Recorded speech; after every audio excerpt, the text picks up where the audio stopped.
Hi, guys, and welcome to What She Said. I'm one of your hosts, Emma. I'm Moira. And I'm Paige. And this week is another Spill the Tea episode. Normally when we catch up, we have no idea what we're going to bring to the table, and today is no exception. Grab a cup of tea or maybe a wine. We won't judge, and let's get in. Can I just say, guys, that I feel like we haven't seen each other in a long time. Yeah, it feels like that. Mm-hmm. Yeah. I agree. Well, between Moira being affected by Alfred and taking him head on, and you being unwell and a family being unwell, it's been a while. Some of us are just glad to have power. Yeah. So how many days were you without power? 3. And glamping is definitely not even my style. I can't do camping for sure, but glamping, not even. Yeah, everyone survived, but the fence didn't.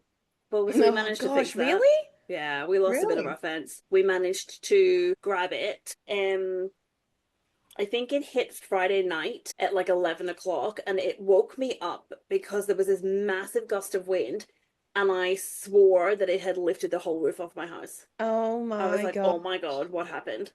So anyway, that was me. I couldn't sleep. So I went downstairs, and my husband had the cameras recording, and it was on one of the laptops, and so we could see. And he was like, the fence is gone near the pool. I was like, oh no. So we went outside, and then one panel had completely gone onto the grass on the other side. And I was like, oh no. Of all of the places that the fence could go, edging onto the pool was not my preference spot. So I was like, oh, great liability. Hope some idiot isn't out in the middle of the night and decides to jump in my pool. Yeah. So, but that actually wasn't even the worst night. For you guys. Hey, no. No. So that actually wasn't even the worst night. The next night was the worst night. It was really howling through the house. Yeah, it was really bad. A tree fell down on a house just around the corner from us, like on our street. Oh my goodness. Yeah, it was like the rain and the winds were just so intense. So look, it's an experience, and I had glow sticks for the kids and did like a treasure hunt on the Friday. I was like, right, go around and find all the candles and all the torches, and I was getting the glow sticks, so we made it a bit fun and had like a little glow stick rave on Saturday night. So nice. Yeah, so the kids actually found their toys again. That was great. They forgot all of the toys that they had in their boxes. Sometimes I think people just need to unplug for a little bit and reconnect. No. Look, no. That's not us. We need aircon. Otherwise we get annoyed. My husband was out. He was out in the roads like with a chainsaw cutting down trees that were lit in the middle of the roads, and the little old ladies across the road. I was boiling up pots of water and getting over like jugs of water so they could have a cup of tea. Like it was a nice community thing, and it was really nice for like the first day with the kids, but and then the rest of it followed. Well, they can't go outside, so it's normally you just like get outside and play, run it off, but they just don't. And then they have no screens and stuff, so it's like a lot of drawing and making things and Play-Doh, but it was good. Aircon is also appreciated. Yes. Yeah. But I'm glad to be back. Welcome back. We missed you. We did miss you. Listen, I'm just aiming for a week where absolutely nothing happens, because between influenza, gastro, my husband gassing himself from cleaning and ending up in hospital, and a cyclone, and a death in the family. I mean, I'm done. Like the plague and the pox is like all I've got left in me. Right. We've not gassed ourselves, but we've had parasites. Apparently, I thought it was just really bad gastro, but our water is that bad that it's brown, so I shouldn't probably be drinking it anyway. But nasty parasites. So been vomiting and diarrhea for 3 weeks. I still think that you should go to Channel 9 about that, because that is horrifically bad. Nice. You live in Australia where you should be able to drink your water from your tap. I don't know. I'm probably not a Channel 9. All right, a current affair. I don't even know what channel a current affair is on. I don't know. Channel 9. We'll just bitch about it on What She Said, hey? Yeah. I mean, I would just start with council, maybe. Your local mayor. Well, I mean, they've not done anything. Very well aware. They're very well aware of the water situation. So, if they knew that this was going to happen, then truck in some water for yous. There's plenty of bottled waters available to the rest of the population in Paige Australia. wouldn't know because she's only drinking the cider. She's leaving the water for everyone else.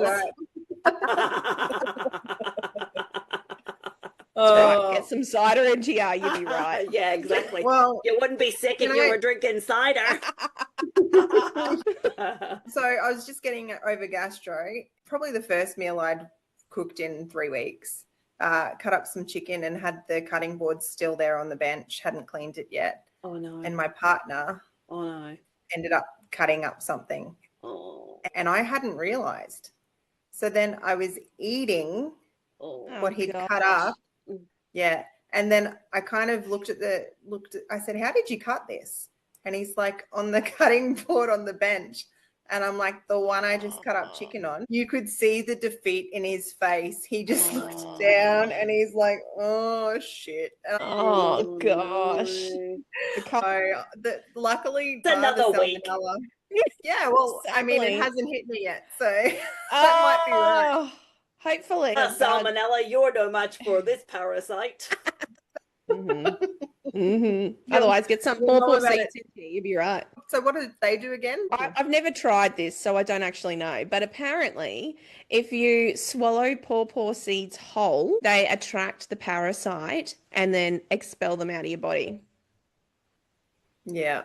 Well, I should have done that 3 weeks ago. Hoping to never be a guinea pig for that one. Yeah, well, exactly. Well, I mean, I was expelling a lot of stuff out of my body, so a couple of seeds wouldn't have hurt. What are you guys doing for Easter? Easter eggs are really expensive this year. Chocolate, what's the go? Just the ridiculous price. Yeah. Yeah.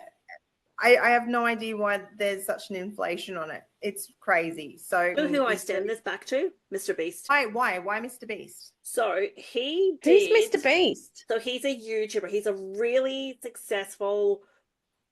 He's probably one of the first successful YouTubers with kids. He makes millions and millions of dollars a year. Oh my gosh. It's a ridiculous amount of money. I think he has almost 3 billion followers. Holy! Yeah, like he's really successful. He actually is into a lot of philanthropy as well, so he does a lot of good. I was listening to a podcast called The Diary of a CEO, and he was being interviewed by Stephen Bartlett on that podcast. And it was actually really interesting just to hear about how he got into it, why he got into it. You might have seen in Woolies, he has Mr. Beast chocolate. So he's brought out this chocolate range, and I guess it's another division of, what he's trying to do and build a legacy and have income coming in, I guess. He has a chocolate brand, and so when he was starting that, he was looking into it. So very sensibly, he went to some of the chocolate people and were asking, like, how do you do it? Like, what do you consider? All these sorts of questions, getting a bit of a mentorship from the people who are in the business. And he found out that where a lot of the big suppliers were getting their chocolate from, they were using child labor. And he said there's 1.5 million children in child labor on these cocoa fields. So he has the only chocolate brand that has ethically sourced chocolate. Oh, yeah. Okay. So there was 1.5 million children being used in child labor to, harvest the chocolate in Africa, West Africa, I think they said. Oh my goodness. Yeah. So I think they get it from Peru. I'm not sure. I can't remember what the conversation was. But yeah, he refuses to get it. It's much cheaper. And that's why these chocolate places use them. And they're just like, nah, do you realize that this is being harvested by children? So I think that's put the wind up a whole lot of chocolate people, because I don't think that they're changing who they're using, but the prices have obviously gone up because he's trying to promote them not using children to harvest the chocolate. Yeah. So I think that's where the price has gone up. Well, that's good on him, though. Just while we're talking about Mr. Beast. So have you guys watched the Beast Games? So I watch it with my kids and we've loved it. I've never heard of this person. Yeah, you don't have kids, I get it. If you didn't have kids, you wouldn't hear about them, probably. Right. The Beast Games, it's kind of like Squid Games. So you have a certain amount of people at the start and they have to do challenges. Each round, people get knocked out And then at the end, through a whole heap of challenges, there's 2 people, obviously, and then out of those 2 people, there's a winner. The prize pool is $5 million. Along the way, they win lots of money, 40,000 here, 20,000 there, 100,000, whatever, like lots and lots of money. Is that part of the 5 million? So No. someone doesn't actually win the whole 5 million. Yes, no, that's separate to the 5 million. Right, okay. So all of these contestants are on there, well, competitors really, to win the 5 mil at the end. But along the way, somebody won an island. So there was massive things, and then they could form alliances and they could bid and play against people and pay money to vote for them and things like that. So, money that they would win, they could also gamble to try and get further in the game, if you know what I mean. So is it sort of like a Survivor? Yeah, I guess. Sort of thing. Interesting. Well, I mean, it was more games and challenges being Mr. Beast. But it got to the end and there was I think 5 people left, and he allowed them to gamble. So he said, we'll flip a coin, and if you win, I will put an extra 5 million prize money. So then it upped from 5 mil to 10 mil. Get out. So the person won the coin toss and it upped to 10 mil. So these 5 people had the chance to win $10 million. Right at the end, there was 2 people left, and both were very deserving. They'd played the game very well. They were very loyal. One had a not-for-profit for children or something. And one wanted to try and find a cure for his son who had a rare brain condition. Oh, bless. So, you kind of wanted both the people to win. Mm. I don't understand. So 10 million on the line, and you were the last 2 people. Would you say, no matter what happens, I will split and we'll both walk away with $5 million? Because at the beginning, we only thought we were going to win $5 million. Or would you be greedy and say, no, I've won this, I'm walking away with 10 mil? I would probably go 70-30. Okay. That's a lot of money, though. It is a lot of money. Essentially, so you don't have to split it, right? Yeah, exactly. No, you don't have to split it. You don't have to split it. So the third guy in there was another twist. And if somebody nominated themselves to go out of the running of the money, they would automatically get $1 million and leave the show. Oh, well, that's what I do. I nominate myself. One guy left with $1 million. Oh, look, it all depends on how I'm feeling. I may decide that I don't actually need to share. And if I don't need to share, then I don't need to share because I've won it. So the prize pool is $10 million and you're the winner. So initially it was only 5 million. Yeah, no, I got that. I got that. Yeah. He threw in an extra 5. So it's $10 million, right? It's $10 million. And you win it. Mm-hmm. And so you don't have to give to anyone. Mm-mm. You don't have to, no. I'm taking the 10 million. Oh.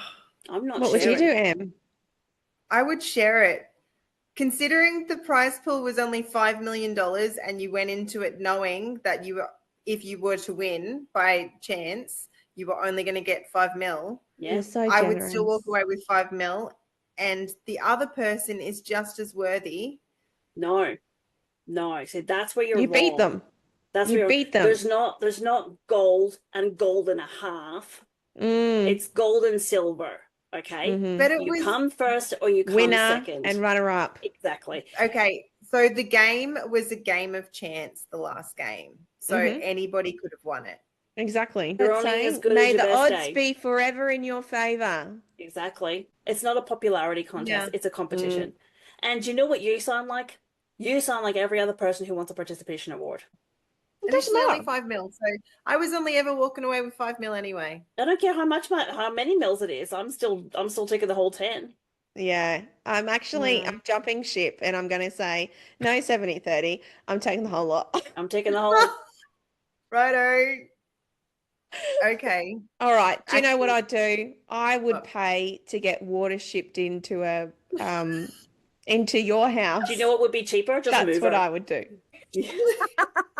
I actually delved into the new Netflix series called With Love, Meghan.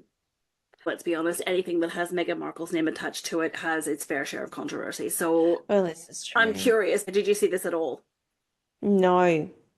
No, I have not. I was curious because I had seen the trailer before it even came out. So she came back to social media at the start of the year, and then there was a teaser for this new show with Love Meghan, that was coming to Netflix, and it was showing her in like the garden. She was harvesting some fruit and vegetables. She was cooking in the kitchen.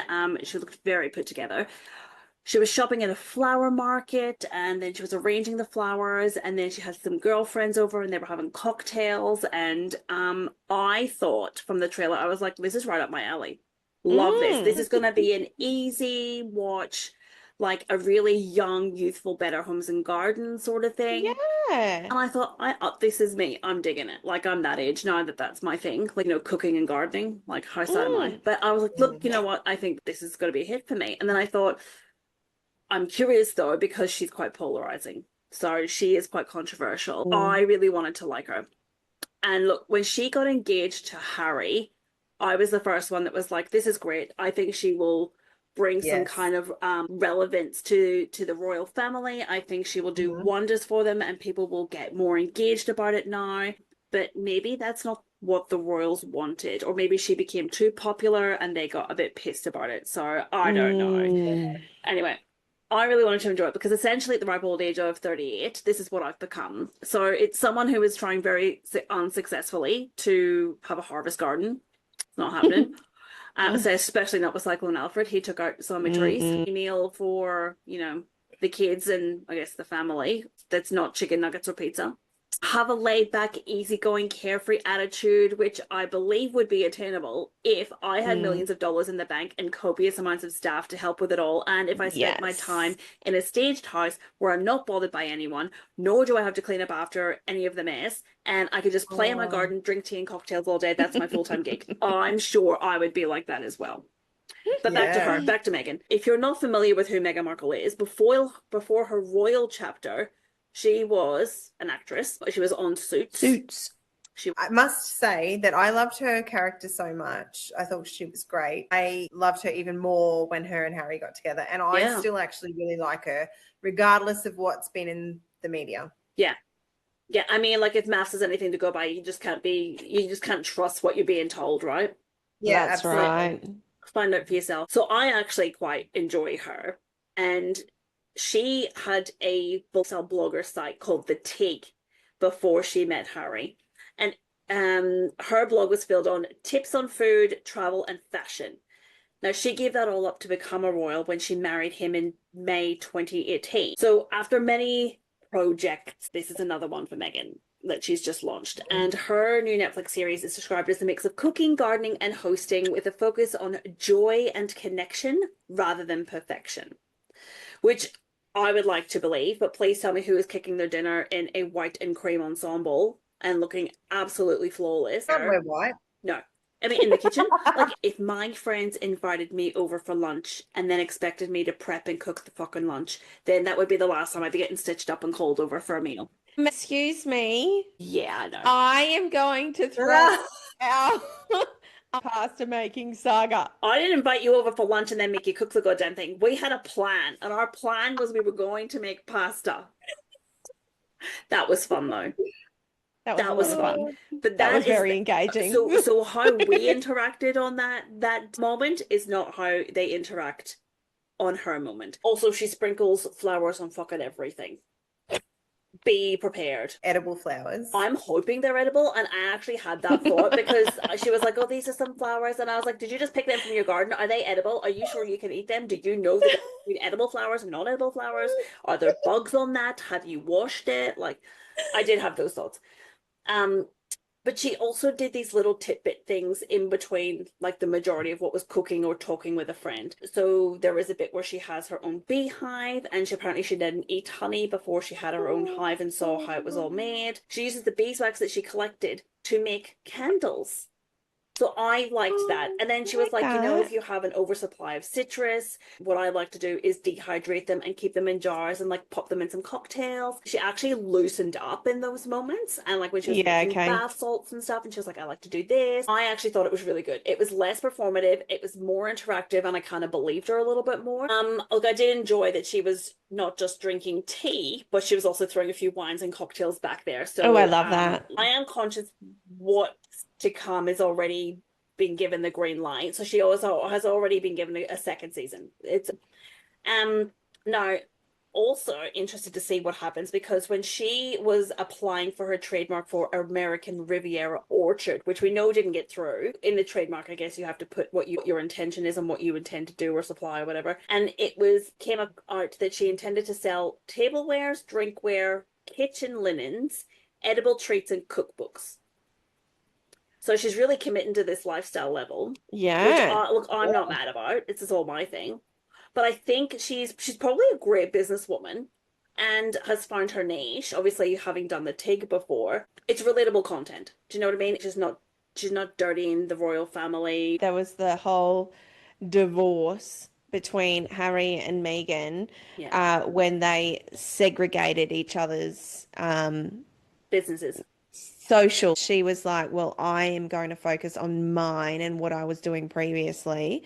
You go and look after everything that you're doing, but we're going to be separated. Maybe you'll come up every now and then because you're still my husband, but I am my own person. You are your own person. Yeah. We've got separate businesses. 100%. They have different interests. He's all Invictus and things like that. Do you know what it is? She's trying to find herself after being a mum. Right? Yeah. So she has had young kids. She has spent her time raising her young kids.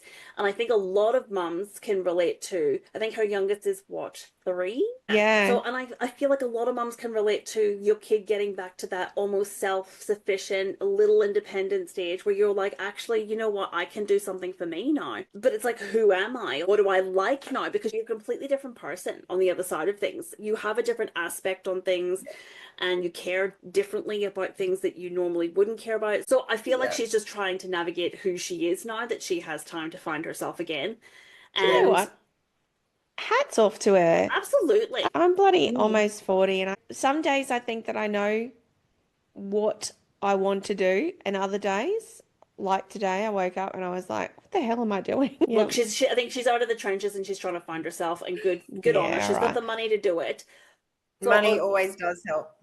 Having that backing, you can. Well, yeah, and I think double-edged sword, really. I think that's why she's tried so many avenues and launches. I feel like she could be the single royal equivalent of the Kardashians.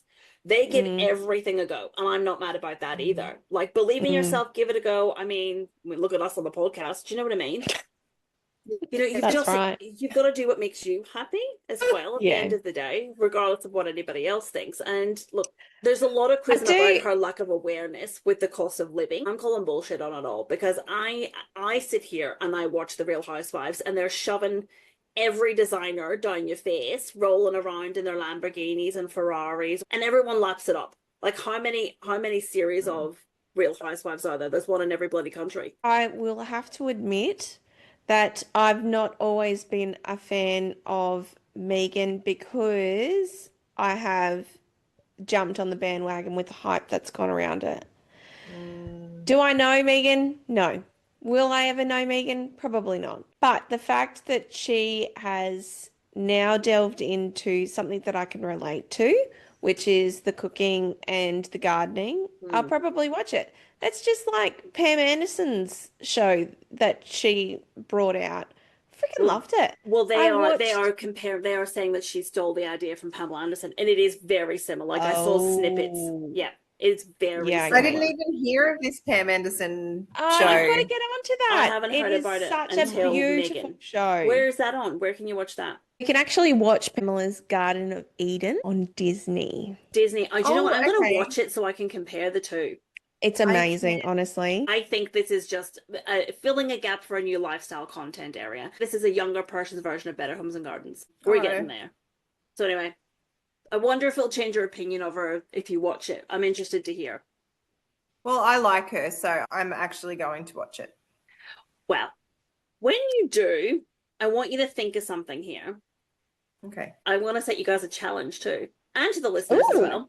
So okay. I want to take some inspiration because when Meghan mentioned the joy over perfection, I thought instantly, and I'm wondering if you can see it, it is the Women's Day birthday cake. Oh my God. Hold it back there. Yep, I can see that. I have that book. Oh my gosh, Okay. I have to have that book. I'm sure every person in Australia knows somebody that has that book. I think there'll be a lot of people out there whose mothers still have those books. So it's dubbed Australia's most famous children's cake book. I want you both to share something that has offered you joy over perfection. And I would love for our listeners to do the same. And I want pictures too, if I could. Here's a few examples if you're thinking about maybe I don't want it to be a cook thing. So you could do one of the cakes, obviously. It could be, and Meghan does it, she's like, you could pick up some flowers from the grocery store and take them out, arrange them differently, grab other flowers.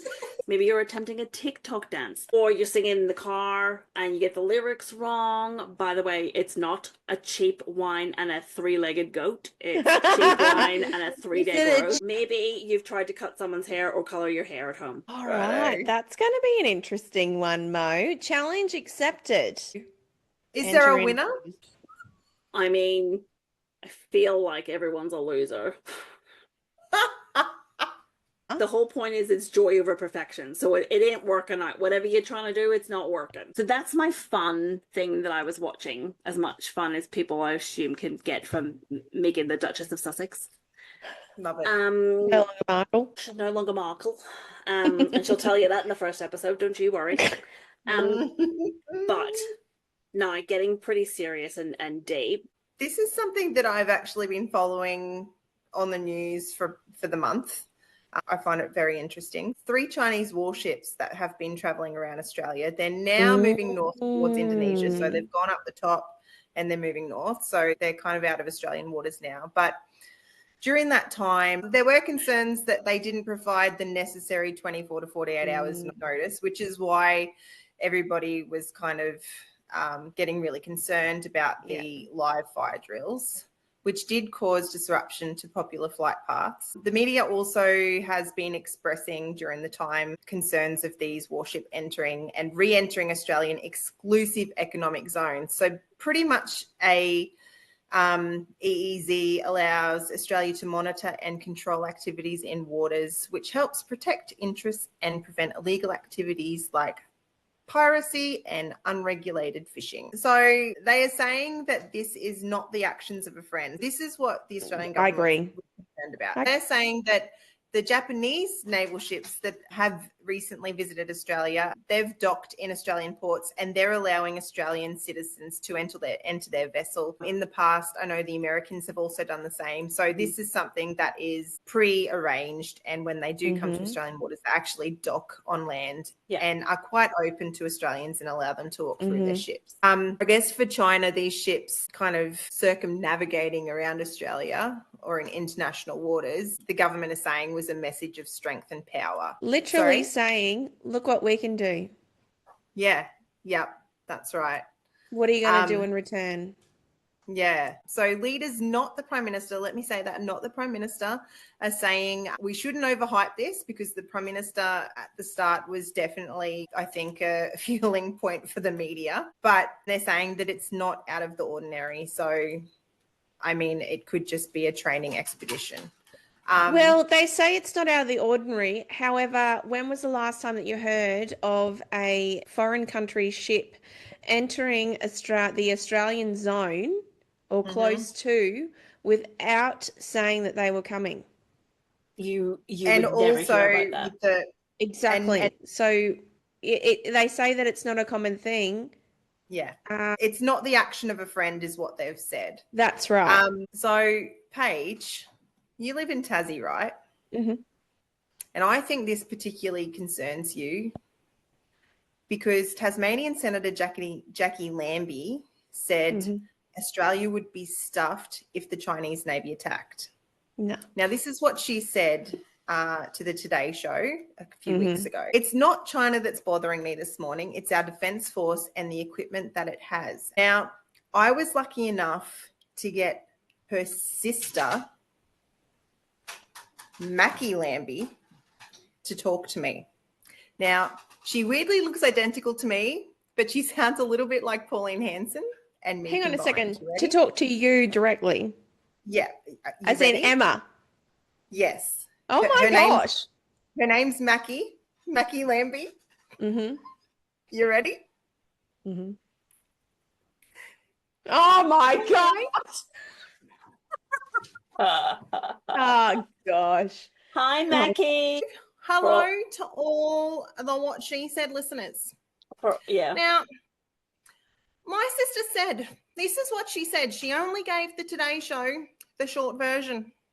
She said, now, I'm not worried about China this morning. I'm telling you right now, if we were to be attacked, we're buggered.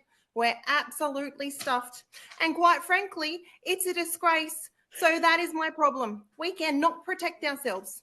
Now, what are us Tasmanians meant to survive on? Duck River butter and wine is only going to get us so far. Thank you. Thank you for listening. There you Mackie, go. you can get off of your soapbox now. It's okay, because Paige is here to reassure you. Bird's Eye is created in Tasmania. I just want to let our listeners know that Mackie Lambie is no such thing.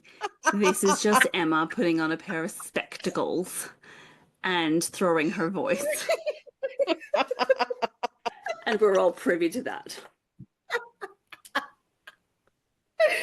So you can put down your popcorn and your wines. It's okay. Everyone got excited thinking actually these girls have made it. They've got an interview with someone. And then they go, nah, they're still fucked. Are we still concerned about China?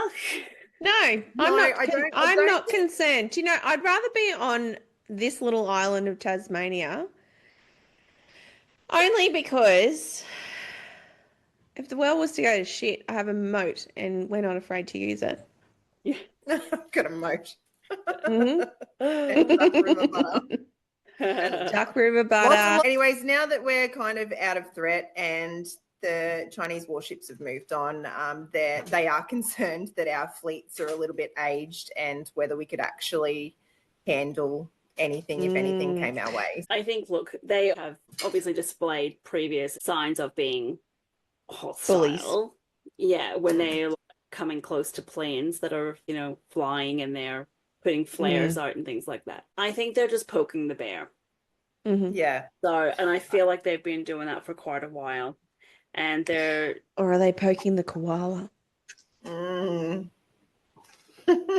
See what I did there? See what you did there. I don't know who's worse, China or Trump at the moment. I feel like Trump's just gone because I think when you're president of the United States, you can only be elected twice. You can only do two terms of the 4 years, and then that's it. You can't be back in the White House again. So this is his last go. So I feel like he's just going, I'm going to do whatever I want to do. Because yeah, I'm not going to do it at the end of my 4 years. I'm going to do it at the start of my term so that it's all put into place. And I feel like he just doesn't care because it looks like Canada and the EU have tried to stand up to him and gone, we won't be bullied with these tariffs that you're imposing. So we will match you. I don't know if it's dollar for dollar or whatever it was on the tariffs. So they put tariffs on. The latest thing I saw at lunchtime today, Friday, the 14th of March, was that Trump was looking at putting a $200 tariff on wine from the EU. My goodness. Now, I also saw that he was going to be doing tariffs on Australia. Was that correct? Yes. So he has on aluminium and steel. And Bill Shorten has come on the Channel 7 show today and said that he thinks that we should adopt the Canadian and the European Union stance of tariffing back dollar for dollar. But then this is exactly what is going to happen, is he's just going to keep upping the tariff tax. Sometimes you have to be smart about it, and if he's going to impose a tax on steel and aluminium, but not on the wine and the beef for Australia, then we have to take that as a win. But if he introduces a tariff on everything, then I feel like we have to show some kind of stance that's right. Yeah. If it was me, if I was Prime Minister, I'd be like, I'm not making this a phone call. I'm sitting in front of you. Can I just say, you're thinking as a logical person, like so many Australians are, but the leaders, they have no common sense. They're not logical, and it will become a pissing contest, and then Australia will be I do understand why Trump is doing it. First and foremost is he's a businessman. 100%, yeah. He's making money for his country. That's right. Yeah. He's changed the business visa to, I think it's a gold card. It's an entrance into the country if you pay them $5 million and then have a degree or something that you can contribute, which is, it's in place of what's wealth. Already existing. Exactly. It's already existing. They have something very similar in place. But I think he's just changed how it is. I do like how Trump does what he says he's going to do. Yeah. Well, you have just been listening to an array of topics. If you've enjoyed what you've been listening to, please like, follow, and subscribe. We're on all of the social medias, and we're on YouTube as well. You've been listening to What She Said. I'm Emma. My name is Moira. And I'm Paige. Bye. Bye.